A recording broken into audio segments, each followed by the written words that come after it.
Operation સિંદૂર અને સૌરાષ્ટ્ર કચ્છના દરિયાકાંઠામાં સુરક્ષા વધારાઈ છે। માછીમારોને સાવચેત કરવામાં આવ્યા છે। શંકાસ્પદ ગતિવિધિ જોવા મળે તો તુરત જ સુરક્ષા એજન્સીઓને જાણ કરવા માટે સૂચના અપાઈ છે। કેટલાક વિસ્તારોમાં માછીમારોને દરિયો ન ખેડવા જવાની પણ સૂચના અપાઈ છે। Rajkot range, Junagadh range, border range, Bhavnagar રેન્જમાં એલર્ટ આપી દેવાયું છે। तो વધુ માહિતી મેળવીશું સહયોગી અંકિત પાસેથી। જી અંકિત, ઓપરેશન સિંદૂર બાદ હવે એલર્ટ પર છે દરિયાઈ સીમાઓ।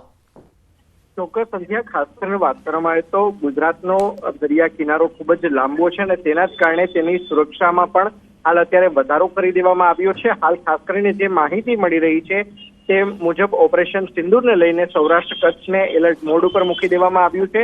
સાથોસાથ સૌરાષ્ટ્ર કચ્છના દરિયાકાંઠા વિસ્તારોમાં સુરક્ષા વ્યવસ્થા પણ વધારવામાં આવી છે। ખાસ કરીને જે કોસ્ટલ એરિયા છે, કોસ્ટલ બેલેટ છે, તેની અંદર ખાસ કરીને સુરક્ષા વ્યવસ્થા વધારવામાં આવી છે અને માછીમારોને ખાસ કરીને સાવચેત પણ કરવામાં આવ્યા છે। સાથોસાથ માછીમારોને જણાવવામાં આવ્યું છે કે દરિયાઈ વિસ્તારની અંદર જો કોઈ જગ્યાએ શંકાસ્પદ ગતિવિધિ જોવા મળે તો તુરંત જ સુરક્ષા એજન્સીઓને જાણ કરવામાં આવે। હાલ સૌરાષ્ટ્ર કચ્છની જો વાત કરવામાં આવે તો રાજકોટ રેન્જની અંદર 3 જેટલા જિલ્લાઓની અંદર દરિયાકાંઠો આવે છે। સાથોની વાત કરવામાં આવે તો 2 જિલ્લાની અંદર દરિયાકાંઠો આવે છે। બોર્ડર રેન્જની જો વાત કરવામાં આવે તો તેમાં ખાસ કરીને કચ્છનો જે સિરક્રીકનો જે વિસ્તાર છે તેની અંદર પણ અત્યારે હાઈ એલર્ટ છે તે જોવા મળી રહ્યું છે। ભાવનગર રેન્જની અંદર પણ હાલ અત્યારે એલર્ટ આપી દેવામાં આવ્યું હોવાનું હાલ સામે આવ્યું છે। જી બિલકુલ, આપનો આભાર અમારી સાથે જોડાવા બદલ। તો જે ભારતની અને ખાસ કરીને ગુજરાતની જે જળ સીમાઓ છે ત્યાં અત્યારે એલર્ટ આપવામાં આવ્યું છે। તો 3 દિવસ 24 કલાક આર્મી માટે એરપોર્ટ કાર્યરત રહેશે। જે પહેલા મેં સમાચાર આપ્યા કે નાગરિકો માટે આ 3 દિવસ રાજકોટ એરપોર્ટ બંધ રહેશે, પરંતુ સેના માટે ખુલ્લું રહેશે। એટલા માટે કારણ કે ગમે તે જવાબી કાર્યવાહી કરવાનો જો સમય આવે તો એરપોર્ટ એ સેના માટે ખુલ્લું રાખવામાં આવશે, નાગરિકો માટે આ બંધ રહેશે।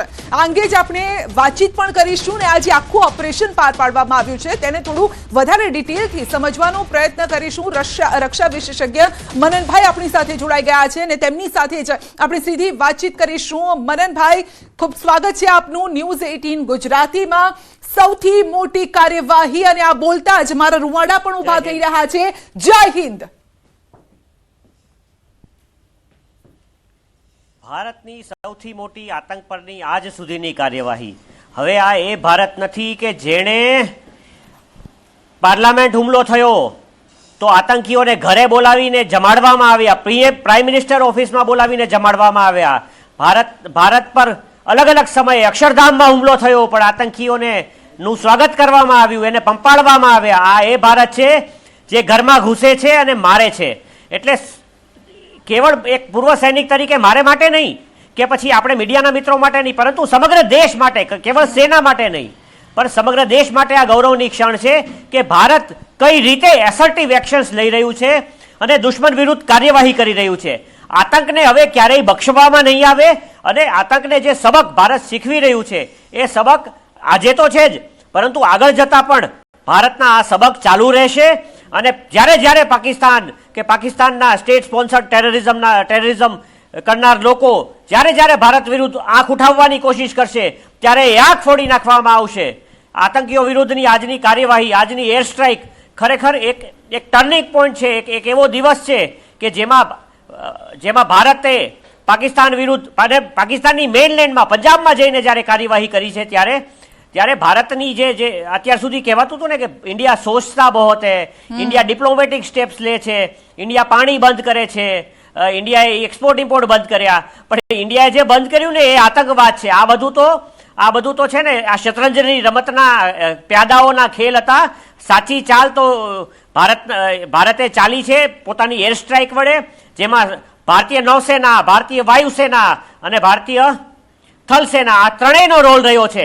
એટલે ઇન્ટર સર્વિસીસ કોઓર્ડિનેશનનો આથી મોટો આથી મોટો નમૂનો, આથી મોટું સેમ્પલિંગ જી, કાંઈ ના હોઈ મનનભાઈ, શકે. પરંતુ અને પરંતુ messaging આ જુઓ. ઓપરેશન જી, જી. જે ઓપરેશન કરવામાં આવ્યું એ અડધી રાત્રે કરવામાં આવ્યું. સવાલ એ છે કે જ્યારે પણ કોઈ આવા પ્રકારના ઓપરેશન્સ થતા હોય છે, જો કે પાકિસ્તાનને આ સીધો જવાબ છે, આતંકવાદને આ સીધો જવાબ છે, પરંતુ અડધી રાત્રે આ ઓપરેશન કઈ રીતે આ પાર પાડવામાં આવતું હોય છે, એની પાછળની સ્ટ્રેટેજી કયા પ્રકારની હોય છે?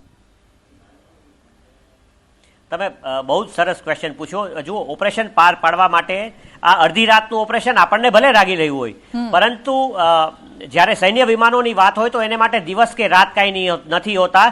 યુદ્ધ વિમાનો અને આ બધા એમ્યુનિશન્સ એ તો સેન્સર્સ પર કામ કરે છે અને ગ્લોબલ પોઝિશનિંગ સિસ્ટમ પર કામ કરે છે, એટલે એમને માટે દિવસ કે રાત એવું કંઈ નથી હોતું. હવે ઓપરેશનમાં શું બન્યું ને એ ઘટનાક્રમને જોઈએ ને તો ભારતીય વાયુસેના, ભારતીય નૌસેના અને થલસેના સતત લાઇન ઓફ કંટ્રોલ અને ઇન્ટરનેશનલ બોર્ડર્સ પર, ઇન્ટરનેશનલ વોટર્સમાં એક્સરસાઇઝ કરી રહી હતી.